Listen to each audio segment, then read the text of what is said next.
కాకులు పిచ్చుకలు గలగలమనగా ప్రాకటంబున విప్ర బాలకుల్వేగా ప్రదే ప్రొద్దు పుట్టెనంచు పరువులిడగా తూర్పున రత్నకాంతులు జల్లుకొనగా సూర్యుడేదించెనో సూర్యుడో ఎన్న సూర్యోదయం వదే సూర్యుడు నతడే గారాభవనమనల కాచువాడతడే.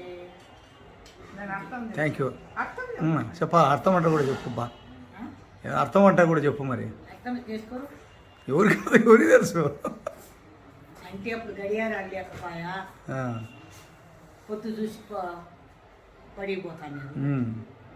కాకులు పిచ్చుకోవాలంటే పొద్దున్న తెల్లవారకు ముందే గలగలలాడతానే. ఓకే.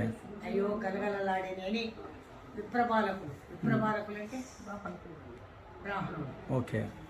వేరే వాళ్ళకి చదువద్దు, బ్రాహ్మణులకే చదువు కావాలి. ఆ విప్రబాలకులు అదే పొద్దు కొట్టే నుంచి పరువులిడగా బడికి స్కూల్కి పరిగెత్తుకుంటా పోయినాడు. మళ్ళా దారెమ్మడి వర సూర్యుడు ఏతించెనో సూర్యుడో ఎన్న సూర్యుడు బయటకు వస్తా అన్నాడు. అప్పుడే తెల్లవారిపోయింది. పాండిని పరిగెత్తినాడు. అది దాని అర్థం. సూర్యోదయం అదే సూర్యుడు అతడే గారాభమన మనల కాచువాడు అతడే రోజంతా మనం వెలుగిచ్చి. ఓకే.